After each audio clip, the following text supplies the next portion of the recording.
On today's show, our takeaways from the Ottawa Senators preseason opener, a 4-3 loss to the Toronto Maple Leafs. And the Ottawa Senators made their first rounds of cuts in the preseason, and we continue with our organizational value rankings. This is Greig, and you're listening to the Locked On Senators podcast. You're Locked On Senators, your daily podcast on the Ottawa Senators. Part of the Locked On Podcast Network, your team every day. Welcome. You are locked on to the Ottawa Senators, the only daily podcast covering the Sens. On the outskirts of enemy territory, I'm Ross Levitan, alongside Brandon Piller up in the Blue Mountains. Today is Monday, September 22nd, and Pillsy, Sens hockey's back. And not only that, before the puck even dropped, I look at the TV and our faces are on there. I said, what the heck is going on? Yeah, that was a nice surprise. I was just getting my notes ready, had my laptop, was in my setup downstairs in the man cave, and boom, Locked On Senators with their interview with Brady Tkachuk. So shout out Sean McKenzie, Sportsnet, for putting us on and giving us credit there. Yeah, not only that, he's a alumni of the same school we went to. So, hey, if it was a good enough school for Bob McKenzie to send his son to, had to be good enough for us. Shout out CSM, but shout out the broadcast being back. I know we heard some people saying, hey, where am I going to watch this? It's going to be live stream off the website. Nope, we had a real broadcast. Tomorrow will be the realest broadcast. We love our friends over at TSN, and they'll be having the Sens rematch, and it'll be, I'd imagine, a bit of the shoe on the other foot, where the Senators will bring a much less veteran squad to Toronto, and we'll be seeing Austin Matthews and Mitch Marner. We won't be seeing Mitch Marner, Pilsy. Yeah, I mean, probably to the happiness of both Sens and Leafs fans. I think everybody was ready to move on from that. Yes, and Sens fans packed the CTC. Over 16,000 people for a preseason game. It was fan fest around the rink. There was all sorts of activations. The Sens Foundation doing their great work as well. I saw there's the Army Run going on today that they're a big part of as well. So obviously the Senators, they're a team, but it's a community as well. And we appreciate everybody making us just the tiniest little part of that each and every day, Monday through Friday here on the show. So let's break it down. We got a real game to get to. I feel rusty. The Sens looked rusty in the first period, and I think it's probably fair to say that Linus Ullmark looked a little rusty too.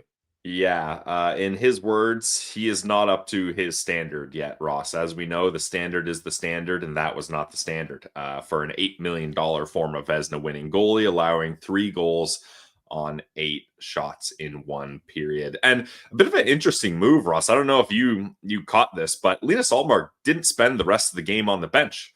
The higher-ups. Yeah, the higher-ups said they didn't want him on the bench. I don't know why. I guess he said he got a workout in. So, I mean, that's a little unusual. But luckily, Mads was able to play the other 2 periods, only allowing 1 goal. So that's good for Mads. But, oh boy, that was tough. Because especially when you compare the rosters, like really, the Ottawa Senators, they really turned things on in the second period, and they, I don't want to say dominated, but they controlled the game after the first period. I would say that's fair, but this is a game you should have won, but it's preseason, so who cares what the score is? Unless you win, then it's awesome. If you lose, who cares? We all know how that goes, but it was just great to see a lot of the players that we can expect to be on this roster out there. Some different line combos, who's on the power play, who's on the penalty kill, things like that we can get into. My biggest takeaway is that Ridley Greig looks pretty comfortable at center. I thought he had a pretty good game. He was using his speed. I noticed his speed quite a bit through the neutral zone, which was great to see. He obviously scored that goal net front where you like to find him in the offensive zone. I thought he had a really nice performance. He was centering a line of David Perron and Drake Batherson, a spot he hadn't been in at camp at all. He was seemingly glued to Tim Stützle's left wing, and then all of a sudden the lineup came out. It's like, oh, damn. Yeah, you get it, though. You want him to be ready and willing and able to play center, have the systems down pat, because that adds that versatility that you need throughout the lineup. So I thought Ridley Greig, if I was doing a Sens Central standout, he would be that for me. I really like the way that he played. Good sign there to come. And then the 2 new guys, the two-way contracts that are getting paid big money at the AHL level, they both scored as well in Ole Lixell and Arthur Kaliev. Kaliev could have had another, too, in the third period when they were trying to tie it. His shot went right off the shoulder. But that's what we said the Sens needed. They needed a shooter. We believe Fabian Zetterlund can be that as well, but you can never have too many in the organization. So I think it was nice to see Kaliev, a guy who hasn't played much hockey in the last couple of years due to injuries and just being unable to get a consistent rep in at the NHL or even the AHL level. I think it was nice to see him kind of get that monkey off his back early on in preseason and light the lamp. Yeah, and shout out really Greig not letting a pigeon like Pizzetta bait him into a fight. Leafs fans are obsessed, though. They're so happy they got to see Ridley Greig thrown around, and they really thought, oh, Ridley Greig's so soft. Look at him get ragdolled here. Yeah, that's because he's not about to waste his time with a preseason pigeon in Michael Pizzetta, that the only way he's getting any attention is to try to be physical like that. So... And Pizzetta was just poopy pants because he got rocked by Tyler Kleven at the other side of the rink. And we'll get to Kleven. Yeah. Obviously, the number one rule in preseason is don't get hurt. Yeah, that was very unfortunate. But yeah, I liked really Greig's game overall. And Kaliev, I bet he wishes that goal happened half a second earlier to get the power play marker beside his name, because it essentially was a power play goal. It's one of those where if you score a goal after what? How long does it take for a guy to get from the box back to the defensive zone? 5 to 7 seconds. Like, you can basically chalk it up to be a power play goal, but it's not going to show up like that on the box score. And then Olli Lycksell, he gets on the score sheet as well, finds that loose puck as he was in the shooter's position along with the top power play guys for his goal. So that's great for those two guys that are going to be fringe tweener NHL guys that want to show, hey, we can score when we're given the opportunities. Another guy who got opportunity and is kind of lost in the shuffle now with Spence and with the Yakimchuk, seemingly just those two and Matt and Paolo competing for that right side. Lassie Thompson was quarterbacking the second power play unit for much of that game as well. So I'll be curious to see how his preseason unfolds. But yes, Kaliev, hey, he gets the +1 on that one. Doesn't look like the fastest player. We knew that coming in. No. Yeah, he looks he just looked very hunched over when he was skating. But again, a guy that's had a lot of injury and hasn't got to play a lot, so we're not going to be too hard on him. Ross, you got your wish. Tim Stútzle was on the penalty kill. Yes. But you did not get your wish. Tim Stútzle still refuses to shoot the puck. I couldn't believe it. 15 seconds into the game, Tim Stútzle is gifted an absolute pizza from the Toronto Maple Leafs defenseman trying to get the puck up ice. He gets it you can't get a puck in a better position right on his tape from the opposition. Instead of just shooting it like any other hockey player in any other league or competition level would when you get it in that spot, he goes for a fake wraparound and tries to tuck it in behind the goalie instead. Now, granted, if he pulls that off, sick, nasty goal, highlight reel, SportsCenter top 10 over and over again. But I just want him to shoot that puck. He had 0 shots on goal in 22 and a half minutes. He fanned on an absolutely amazing opportunity from a pass that got deflected from Batherson to him in the slot, essentially. He missed a wide open chance. He had a shot blocked on the power play. Ross, if Timmy's going to get to where you have high hopes for him to get in goal 40 scoring, goals. He's going to have to figure that out. I know it's preseason, but man, I would have liked for Tim Stützle to get a shot on goal with the opportunities he had. And then he had a shot late in the game that was blocked. And you're like, come on. We need to get that on net. We know you got a great shot. Just rip it, buddy. 39 goals. We need to beat that career high that he set. And obviously that was a few seasons I don't even need him to beat that, Ross. He just needs to have a 3 at the front more. Yeah. If he can get into the 30 goals, I'm happy. He doesn't need to get 40 because I know you want him to be that player, but he's Jason Spezza light. He just is never, ever going to be that shoot first goal scoring guy. He's just a playmaker at heart, and that's fine.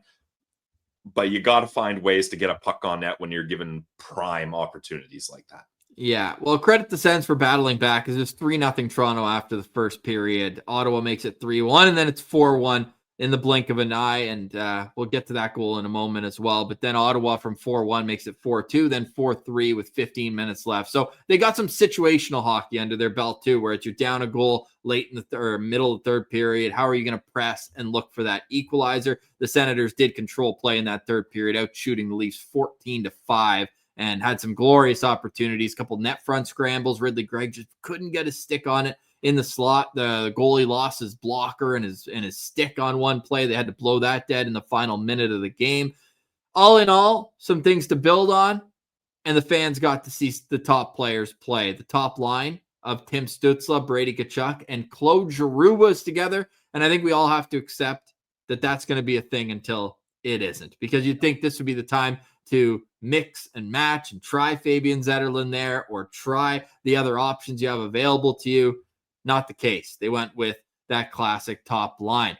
Two other notes on the game. Mads Søgaard, the goal was an absolute stinker. Otherwise, I thought he settled in and he had a few nice saves and something to build off for him. We always talk about how hard it is for a goalie coming in cold after the first period or midway through the game, whatever it is. And I think it was the first or second shot that he allowed and then nothing after that. So the goal was ugly. You have to say that. But other than that, I mean, he still had a .917 save percentage, stopped 11 out of 12 shots in the game. Yeah, I thought he was fine. Did he steal any opportunities or was he amazing? No, but it, like you mentioned, based Something on to build off of. Yes, that exactly. Based on the seasons and the injury issues he's had, that was a good stepping stone and a good first showing overall for Mads. Full day off for the Ottawa Senators today, so no update will be forthcoming on Tyler Kleven, who left the game. That was an awkward collision, man. Yeah, I don't know. That seemed to me, Ross, Brandon Piller, not a doctor, but that seemed to me like a shoulder issue could possibly happen. He awkwardly crashed into the boards with Easton Cowan. And that's the one thing you don't want to see. I mean, as a Senators fan, I wouldn't even want to see a Leafs fan get hurt in preseason. It's just a Leafs player. Yeah, I don't want to see fans get hurt either, to be perfectly clear here. But yeah, you don't want to see anyone get hurt here, and especially Tyler Kleven. Like this is going to be a big opportunity for him with the way that it seems like Travis Green is really wanting to give Jordan Spence and Tyler Kleven a true opportunity together. And I think that could be a good third pair. It's unfortunate this happened. Let's just hope it's nothing serious and he's back for, at the very least, the first game of the regular season.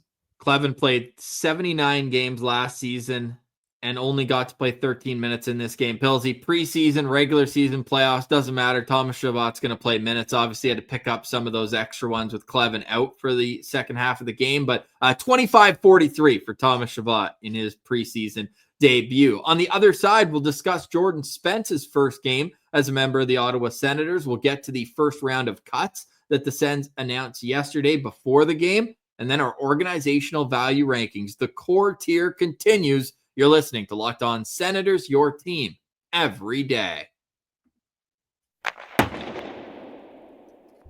Today's episode is brought to you by our friends over at Monarch Money.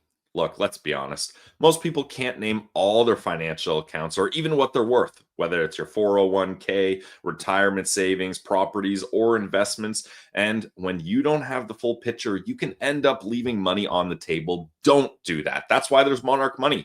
It's an all-in-one personal finance tool that brings your entire financial life together in one clean, easy-to-use interface on your laptop or on your phone.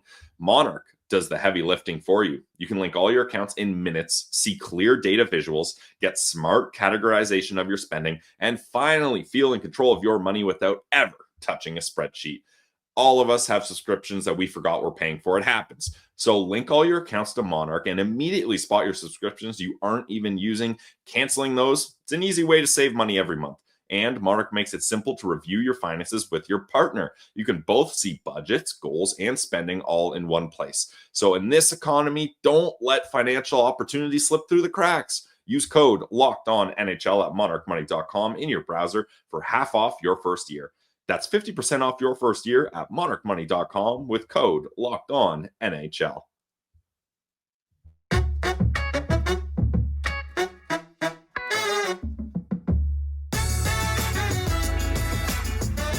All right, Pilsy. So the Senators fall 4-3 at home, and that was the only game at the CTC this entire preseason. The Senators will take on the Leafs in Toronto tomorrow night. Then they will head on to Quebec City where I just got back from. What a beautiful town that is. Easy to get lost in the croissants and the history of that beautiful town.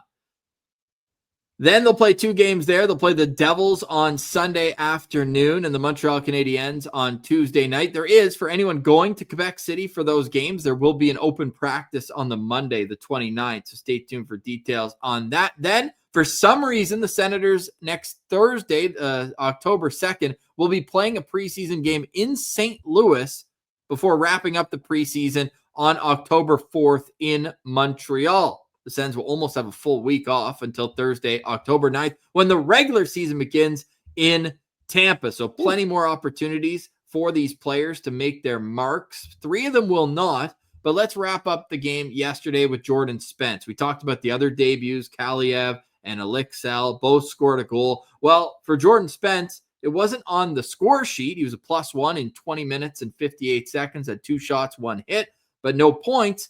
I thought he moved the pucks exceptionally well in that game and kind of came as advertised. Even a couple wrist shots from the point that just found a way through. Those shots with traffic, such a skill to be able to get them to reach the goal.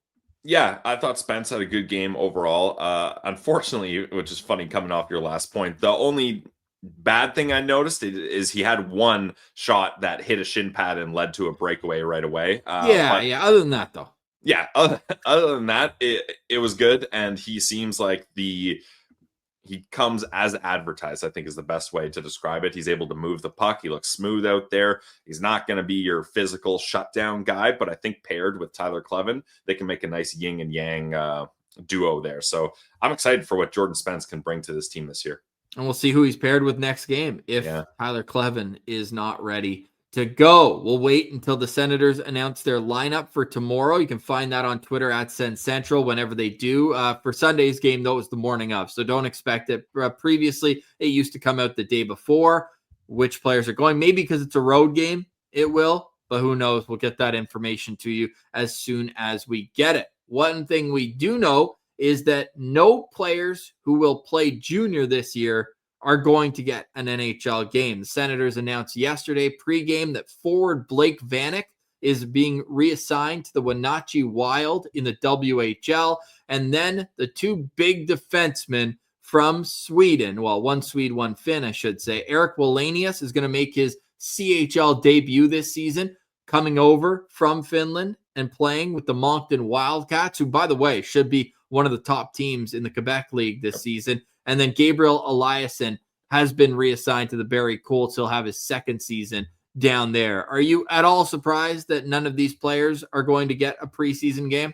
No. I mean, let's be honest. I don't think anyone thought there was even a long shot chance that any of them would make the NHL roster, or even really push for a roster spot. So I think it's just best send them back to junior, get them comfortable playing with the teams they're going to be with all year. So no surprise for me. Gabe Eliasson will play on Thursday with the Barrie Colts, and the other 2 will start next weekend with their respective teams. There is 1 junior eligible player remaining at camp. That's Luke Ellenis. He has not been on the ice with the team. He's been skating on his own, or I should say with Nick Jensen at times. Obviously, Jensen now back with the main groups, not scrimmaging, but skating. He's dealing with an injury that is expected to sideline him for the start of the Kitchener Rangers season. So makes sense. Keep him in Ottawa, keep him with the strength and conditioning staff, the facilities there, and let him do the best recovery he can until it's time to go back to junior. So the next round of cuts, I'd imagine we're going to get some before Quebec City, right? Like, they're not bringing 50 players to Quebec City. Yeah, I agree, Ross. I think they'll probably do the game up against the Leafs and then have a couple more cuts there to shrink the roster and really give the players they are trying to find out where they are and where they stand a better chance to have some more opportunities. And then obviously Belleville will be breaking off for their own training camp soon. It's a 12-day training camp for them coming up, or that's what it was last year, I should say. And we will have to see them sooner rather than later because the Belleville Sens do have 2 preseason games. We were talking with Footy about that yesterday. So they're going to want to be able to have their roster kind of humming and hawing a little bit by the time that comes around. The preseason for Belleville is both home games. The first one is October 3rd. So I would expect some more cuts coming after tomorrow's game. We've got more cuts to make as we climb up our organizational value rankings. This has been a fantastic exercise. We're putting together all of our segments, doing this into one long video, similar to our NHL mock drafts that we do every year. It's just going to be one after another after another. There will be timestamps. So if you want to hear about any individual player that you watch, whether they caught your eye in preseason or you're just curious about where they were, where they're coming from, and where they're expected to go this upcoming season, that will be available for you this upcoming weekend. We'll drop that on Saturday on YouTube exclusively. But to get to that video, Pillsy, we got to finish the countdown. So let's do that next. You're listening to Locked On Senators, your team every day. Today's episode is brought to you by our friends over at FanDuel. Everyone knows the NFL season is here. Week 3 concludes tonight. Big game, Ravens, Lions, and FanDuel is making sure you're ready for kickoff with a can't-miss offer. Right now, new customers can bet just $5, and if your bet wins, you're going to get yourself $300 in bonus bets to use across the app. I love FanDuel. Ross loves FanDuel, and you should too, because they fit however you like to bet.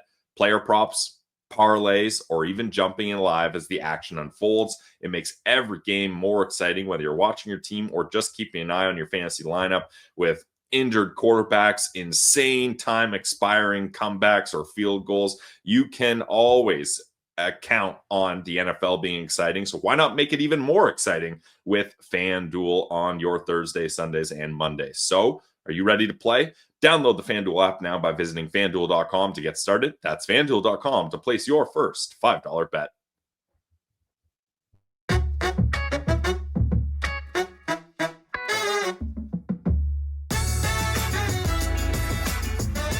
All right, Billsy, just want to say shout out to the everydayers who make us your first listen here on the Locked On Podcast Network. Jake Sandersons. Monday through Friday, yes. The everydayers who just grab their lunch pail, they get out, they make their cash, and on their way to or from the job, you're tuned in to Locked On Senators. We see you guys out there. We appreciate the heck out of you, and we do have a lot of content from over the summer. So if you took a break, you're at the lake, you're spending quality time with the family, well, it's hockey season. So catch up on anything you missed wherever you get your podcasts, including on YouTube. 5-star reviews, by the way, on Apple Podcasts or wherever you get yours. They do go a long way to helping the show grow. So do subscriptions on YouTube. So be a friend, tell a friend about Locked On Senators. Billsy, we've been telling people about the organizational value rankings forever. Somebody should go back and do a counter of how many times I've said the words organizational value rankings in the last month. I feel like it's like my most commonly used words, but for good reason. This is setting the stage for the entire season. There's risers, there's fallers, but this is what the expectations should be for all these players. And we're on tier 2. We started that on Friday with Fabian Zetterlund, with Ridley Greig, and with Dylan Cousins as we continue the countdown, which brings us to number 8, and it's Claude Giroux. There was some humming and hawing about where we should be putting Giroux on this year's list, but it just felt wrong to put him any lower. I don't know if it's a respect thing for what he has done and what especially he did in his first year with the Ottawa Senators. The guy at 35 years old set a career high in goals, for crying out loud. But now it feels like he's settled into that third on a line complementary player that wins faceoffs and does little things to help kind of make everybody a little bit better. Yeah, two things can be true, Ross. You can respect what Claude Giroux has done and what he brings to this team, while also acknowledging the fact that he's 37 years old and inevitably is going to be slowing down, and you can't expect that similar production to be there consistently. Although 81 games, he's only missed one game in his entire tenure, 3-year tenure in the Ottawa Senators jersey in 81 games, 15 goals. Could have played. He could have played, yeah. 35 assists, 50 points, -8, 18 PIMs. In what Claude Giroux called the hardest contract negotiation of his career, the Ottawa Senators and him agreed to a 1-year deal worth $2 million, but there is, of course, bonuses added on there. I believe if he hits all the bonuses, it becomes, 4.5?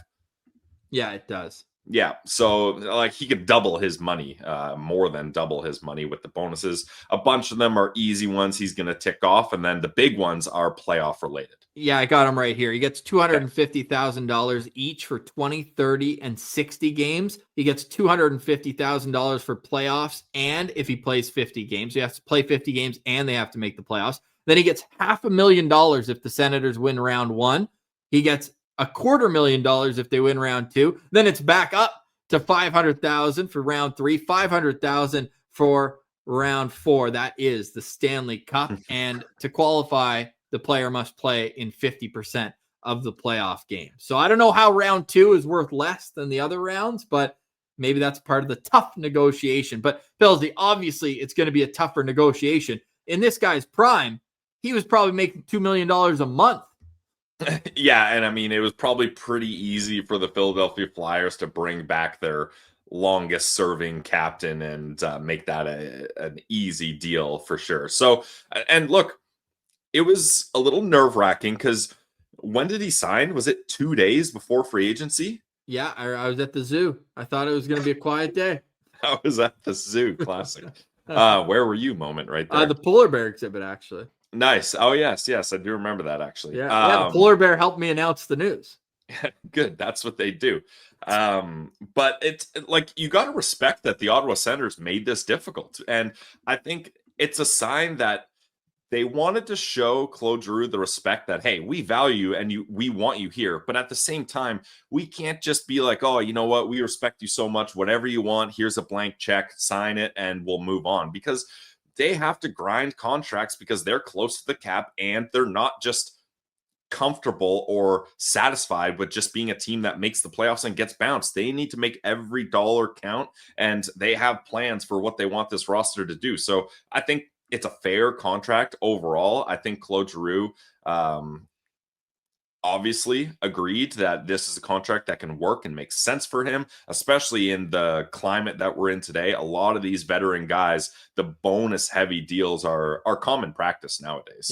Yeah, especially with Pat Brisson. He had worked on the Jonathan Taves contract. That one was insane, though. Oh, my God. So bonus heavy. So he probably was, a little high on his own supply after that one. He's like, I got bonuses for days. Let's go. But no, this works out for both sides. And, hey, 2 hometown kids from the standpoint of Taves with Winnipeg and Giroux with Ottawa. Shout out Hearst, Ontario. I know he's from there, but grew up in Ottawa. Claude Giroux's down 3 spots on our organizational value rankings. He's 5'11", 188 pounds. He's a right winger. And the quickest way you can point out someone who's not a Senators fan is people who are quick to move Giroux to the middle of the ice when there's an injury. He is not playing center. He'll take faceoffs, but he's playing right wing. You knew that because when Pinto and Norris were out of the lineup, you could have used a guy like Giroux in the middle of the ice, but certainly wasn't the case. And Giroux is great along the wall as well. So he does have tendencies that would make him and does make him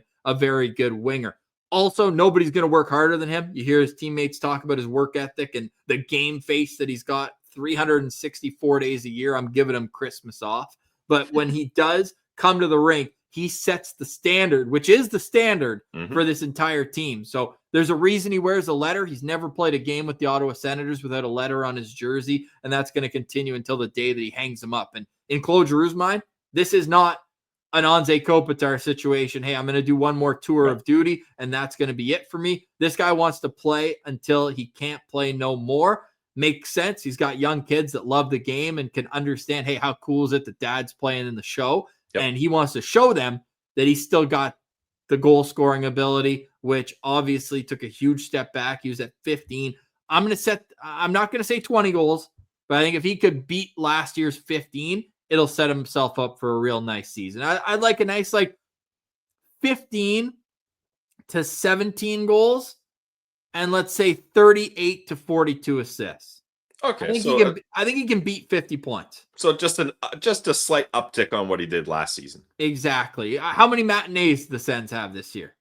Yeah, we need to be looking at that because Claude Giroux seems to thrive on matinees, and we have to mention it. The faceoffs is arguably one of the highest value points of Claude Giroux's game. I believe he was at 61.5% total, and as I like to mention, sneaky thing, he was one of the top face-off leaders in shorthanded face-off opportunities as well. So there's a lot of value there as well. Yeah, there is a lot of value. I'm just pulling up the face-off leaders last season. The problem with NHL.com is when you just click that, it's all the guys who took one face-off, and it's like, can we please at least like you got to set your filters and I know. It's like Instagram when you're trying to look good. Like, come on, like how many filters do we need here? Claude Giroux, yeah, like they have him at 35th in the league, but nobody who's ahead of him took more than like 10 face-offs. So I'm going to go out and crown Claude Giroux as the number one face-off man in the National Hockey League last season, and I would expect that to continue. The wily vets often get a little bit of cheating ability, for lack of a better term. Respect. Yes. That's a RESPECT. Reputation. Yeah. And that's how I feel like Sens fans need to show Claude Giroux a ton of respect for the way that he's been able to continue playing well. And you look at the overall numbers with Ottawa, we talked about how that first season was so incredible, like unrealistic to duplicate. But in his Senators career, he's played 245 games. He's got 193 points. This guy brings it, and he brings it all the way up to number 8 on our organizational value rankings. I mentioned he was down 3 spots from number 5 last year. He was up to number 4 the year before. And funny enough, when he came to Ottawa, we had him at number 8. So he's right back to where it all began. It's his 4th appearance on our OVRs after being acquired in free agency in 2022. Coming in at number 7 on our organizational value rankings, it is Shane Pinto. Start the car. Let's get these contract negotiations on the road. 6'3", 204 pounds. He's 24 years old. He's a right shot centerman, pure centerman, has always played down the middle of the ice in the National Hockey League. Even coming in, was so sick right off the bat. And we know the stats, Pillsy. Maybe I'll pull them up in the middle of this, but when he scores, the Sens win. And he's doing more and more of that. I know that there was that big stretch when he wasn't healthy at the start of the season. I remember the game in Utah where we're like, okay, now this has to be the game. It was like 19 straight games where he hadn't had a point even, let alone a goal. Second half of the season, he was unreal, especially really from like he missed those games right after the game right after Four Nation. He missed a couple before as well. But once he came back, remember he scored that shorthanded goal. Ottawa was getting dominated by the San Jose Sharks when we were boots on the ground. And then he scored that shorthanded goal that just trickled across the line. It felt like from that moment forward, his season just skyrocketed from going up against other teams' top players, but then still producing points on top of it. Yeah, I mean, Shane Pinto is so valuable to this team. In 70 games, 21 goals, 16 assists, 37 points, plus 10, 26 PIMs. As Ross mentioned, he is eligible for a contract extension. He's got 1 year left on that 2-year deal at $3.75 million. And I know he's technically a third line center, but as far as importance and roles go, he has an elevated role than your typical third line center would have, as he's relied upon by Travis Green to defend some of the opponent's top opposition offensive players. He's good in the faceoff dot. He's great playing alongside Ridley Greig. Him and Claude Giroux have good potential chemistry when they're together for the short amount of time. I like Shane Pinto's game a lot, and I think he has more offense to give. I mean, 37 points, it doesn't pop out at you, but when you break it down the way Ross did, you take out that insane Sahara Desert drought he had for a while, and then you look at the splits, there's more to give. Like, what would a reasonable points expectation be for you this year, Ross? If let's say he plays around the 70 game mark again. Dude, I'm so high on Shane Pinto. Like, I'm too high on him. I understand that, but I think he's a 60-point guy this season. Okay. Well, what are the splits there? I think he scores 30 goals. Wow. Well, I mean, he had 21. It's not that crazy. Yeah. And hardly any power play time. I mean, how many of those were power play goals? Can't be. I could maybe tell you right now, I don't think he had one power play goal last Crazy. Year. So 20 even strength. 3 shorthanded goals and 1 power play goal. Yeah. And the rest were all at even strength, which, math guy, that is 17 goals at even strength throughout last season. And of course, Locked On Senator stats department, is on the ball for this one and has been since day one of his career, because when he came in, it was when they had that faux run at the end. Remember where Gustafsson was unreal and Pinto came in from college, and I think Pinto had like 8 points or 7 points, and they just kept winning. They were 9-2-1 when Pinto came in at the end of that season. Last year, when Shane Pinto had a point, they were 26-1-1. 26-1-1 when Shane Pinto had a point, and they were 7-0-1 when he had 2 points in a game. So unreal overall. Obviously, in the playoffs, they were 1-1. So they had as many losses in the playoffs in 2 games when he had a point as in 28 games during the regular season. But I just believe that there's so much offensive capability with this player. He flies, first of all. He's extremely fast. He's good on the puck. He's got a great shot. He's a good playmaker as well. I just don't see any reason why Shane Pinto can't pop off offensively. And you talk about 37 points. He had 15 points in the last 24 games of the season. Yeah. So he keeps that up, and we're looking at an absolute stallion. Like I was of the mind where it's like, do we rank him a little bit lower than, let's say, a Dylan Cousins because of the contract, and Cousins is locked in for 5 more years, but there's just too much value with Shane Pinto, especially you could even use that against me saying that $3.75 million for a player like this is incredible. Yep. I think Shane Pinto is going to have a hell of a year. And I hope he does, man. And I hope he gets paid. I saw some people say that my projection for him, which would be about $6.8 million on a contract extension, is way too high. Well, you have to mention how many years is on that. Otherwise, it sounds crazy. For a 7-year contract. Okay, there we go.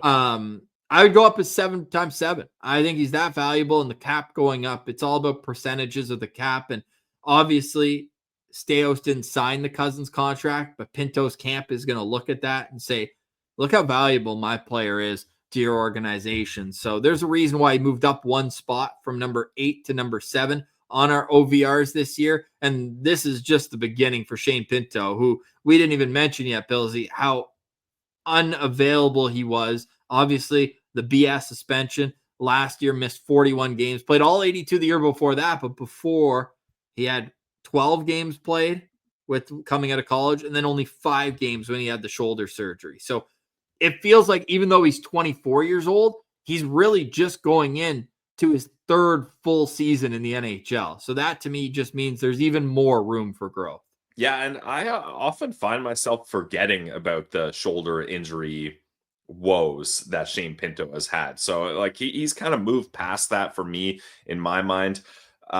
Maybe this is a conversation we should have later, Ross, but I think we should get into a discussion or have an idea of when we would like this contract to be extended by. Like what are some deadlines where it's like, okay, if this deadline passes and we don't have an extension, are we getting nervous? I don't think here is the right place for it, but I do think that's a discussion to be had. Hey, maybe before he makes the Olympic team, because then the price goes up.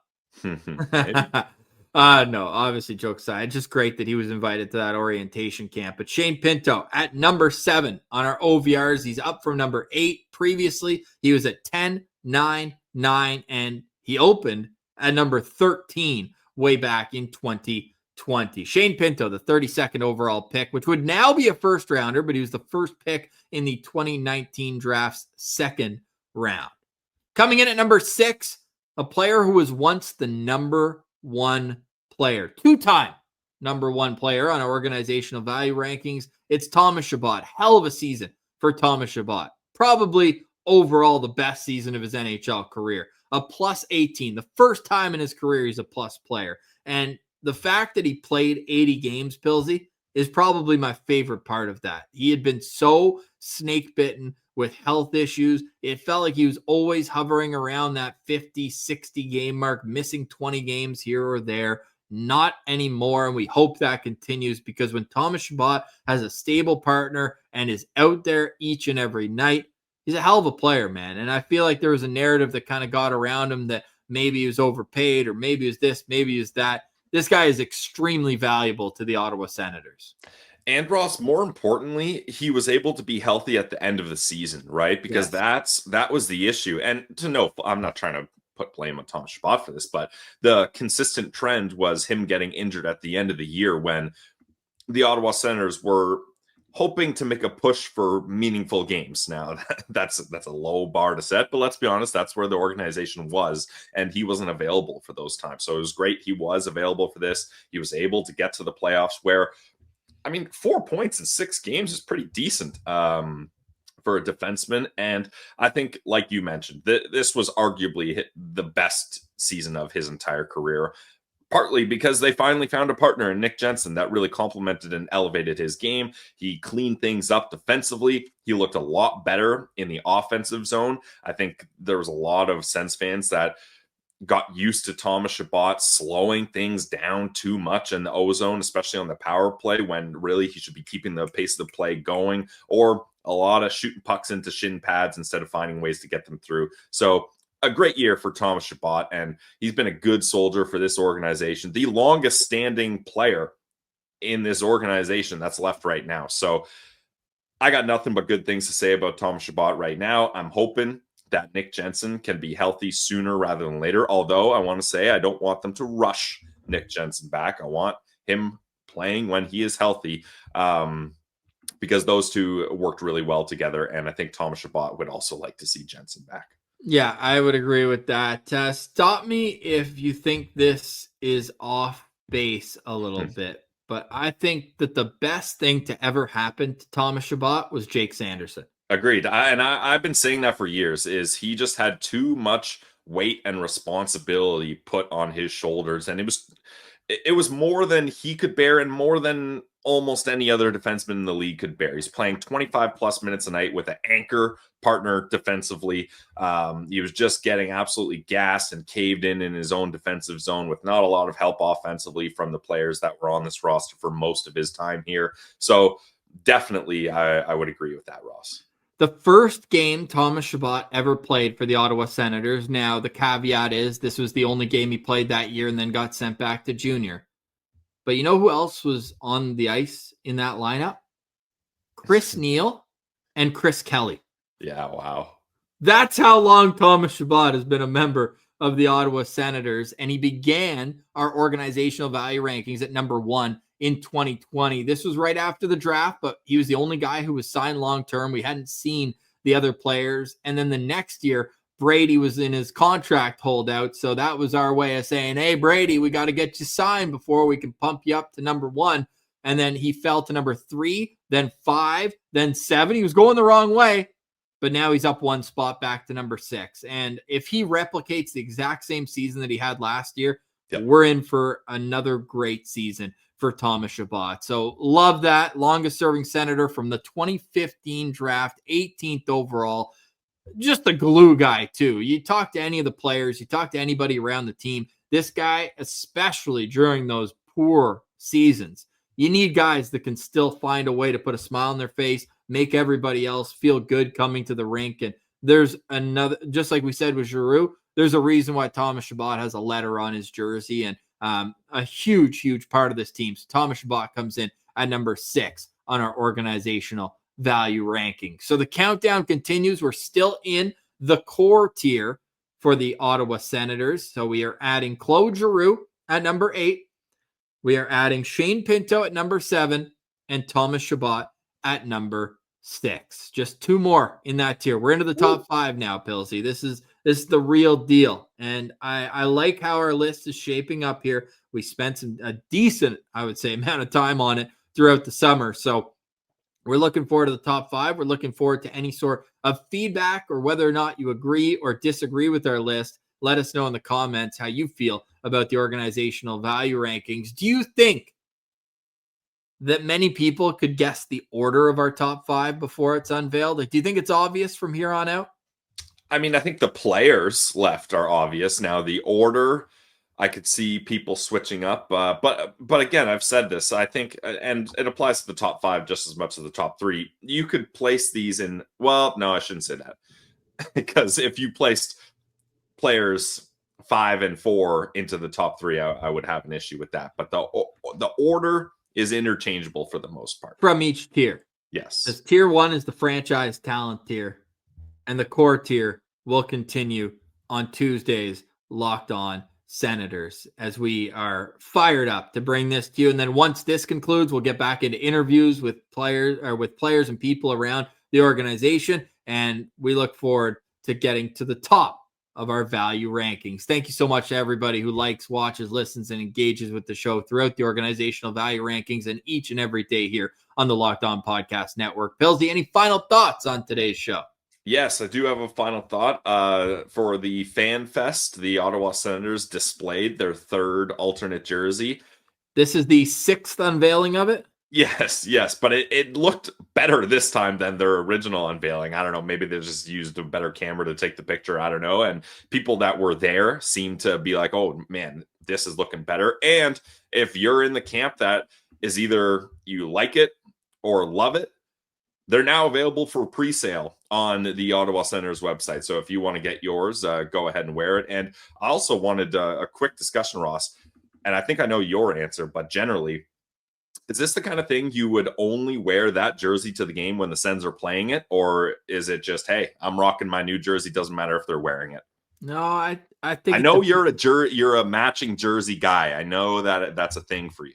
Yeah, no, it is for sure. I like that, the white on the road and the blacks at home. I also think the blacks just look so sick at the CTC, but I get having a red jersey. I do. But yeah, I'm going to stick with what the Sens are wearing. I'm wearing, unless I'm feeling throwbacky. I'll probably still match the color, but it doesn't have to be the same jersey. I got that old black Alfie with the A that can come out at any time. But I do need a new jersey. I am going to get one of these red ones. So we're going to stand by on the player. It's probably going to be Timmy. I don't have Timmy yet. Obviously, he's been great to us on the show. So I think Timmy's going to be the call on that red. Love it. Yeah. And I know you're getting a Zetterlund for that one, eh? That's the plan. All right. Okay. Let us know in the comments. You getting the red jersey? If so, which players on the back? And what's your order for the top 5? Now, knowing which players we have left to count down. For today, we say goodbye. Thanks so much for liking, watching, listening, and engaging with the show. Be a friend, tell a friend, like, subscribe, wherever you get your podcast. For Brandon Piller, I'm Ross Levitan. This has been another edition of the Locked On Senators podcast, your team every day.